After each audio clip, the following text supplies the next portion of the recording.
seperti yang disampaikan Pak Dirut bahwa keselamatan kan kita tidak mengenal atau membedakan gender.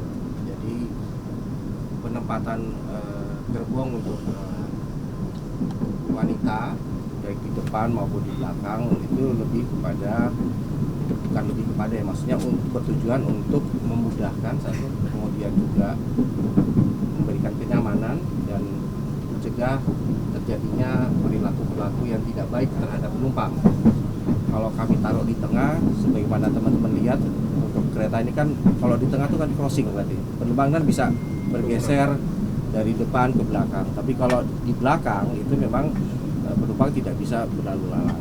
Nyatakan silakan digunakan. Ini kereta yang dari Bekasi kita coba sampai ke Cikarang.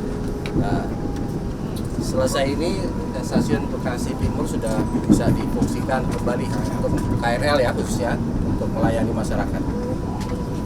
Mudah-mudahan dengan apa yang terjadi kemarin itu menjadi pelajaran dan saya harapkan dari rekan-rekan dan masyarakat bisa memberikan masukan buat kami menjadi lebih baik lagi. Terima kasih. Oh, berarti yang udah khusus penumpang itu yang belakang ya Pak? Setelah ya, ini yang belakang udah ada penumpangnya gitu ya Pak? Dari stasiun Bekasi Timur kita sudah buka, berarti sudah bisa melayani sampai Cikarang. Karena kan kemarin kan kita tutup sampai tadi siang ini kan kita hanya berhenti sampai Bekasi ya. Sekarang kita buka sampai Cikarang. Berarti masyarakat sudah bisa kembali ya Pak? Ya. Jadi sore ini udah bisa dipastikan normal kan? Ya, ini nanti begitu sampai Cikarang sudah bisa melayani penumpang. Untuk kecepatannya sendiri bagaimana Pak? Saya rasa sudah normal ya. Kecepatannya tadi kan KNKT sudah mengatakan sudah bisa dioperasikan kembali stasiunnya. Bapak, untuk pengaturan gerbongnya sendiri apakah ada rencana gerbong belakang dikosongkan satu Pak? Gerbong belakang. Gerbong yang khusus perempuan dikosongkan karena kan mengingat ada sisi traumatis sendiri terkait lagi. Seperti yang disampaikan Pak Dirut bahwa keselamatan kan kita tidak mengenal atau membedakan gender. Jadi penempatan gerbong untuk wanita baik di depan maupun di belakang itu lebih kepada ya maksudnya bertujuan untuk memudahkan satu, kemudian juga memberikan kenyamanan dan mencegah terjadinya perilaku-perilaku yang tidak baik terhadap penumpang. Kalau kami taruh di tengah, sebagaimana teman-teman lihat untuk kereta ini kan kalau di tengah itu kan crossing berarti penumpang kan bisa bergeser dari depan ke belakang. Tapi kalau di belakang itu memang penumpang tidak bisa berlalu lalang. Maksudnya ya kalau mereka di situ ya di situ.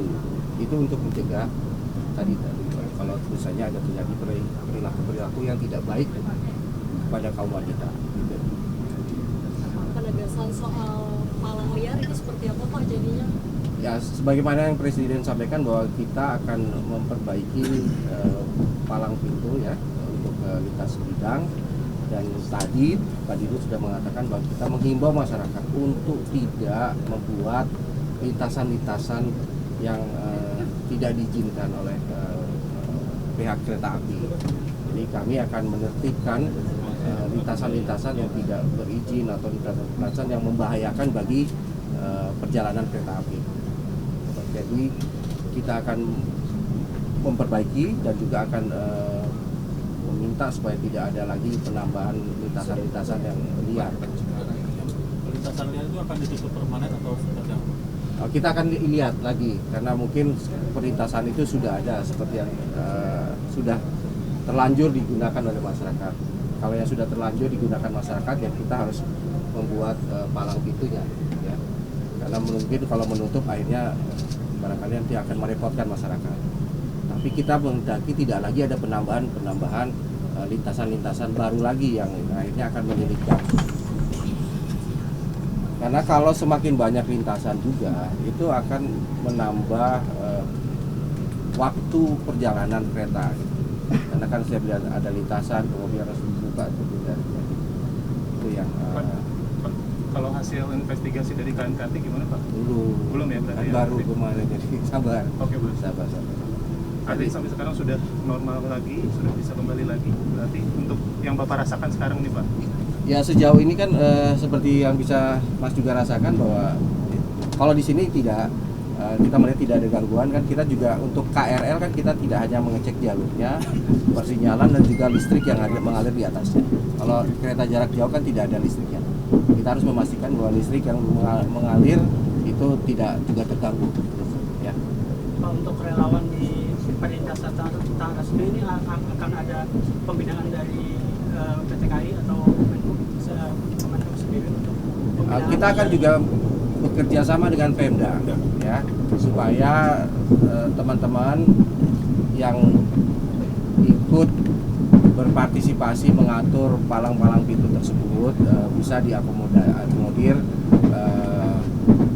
sebagai tenaga paruh waktu atau mekanisme yang lain supaya mereka bisa terus bekerja ya sebagai penjaga palang pintu.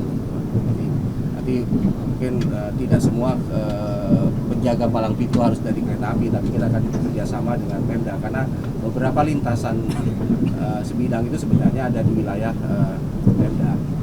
Namun demikian, sebagaimana disampaikan Pak Presiden bahwa sejumlah 1.800 itu mungkin juga termasuk dengan lintasan yang dimiliki oleh Pemda akan kita perbaiki.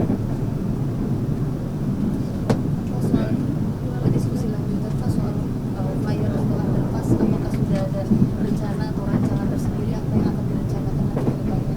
Yang paling penting kita lihat adalah skala prioritas, palang-palang pintu, lintasan mana yang harus segera kita tempatkan palang pintunya. Flyover maupun underpass itu kan membutuhkan waktu. Jadi kita harus menyegerakan pemasangan palang-palang pintu tersebut. Yang paling penting adalah kita harus menyegerakan pemasangan karena proses untuk underpass maupun flyover itu pasti akan butuh waktu. Ya. Terima kasih ya.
Subscribe, share, like, and comment.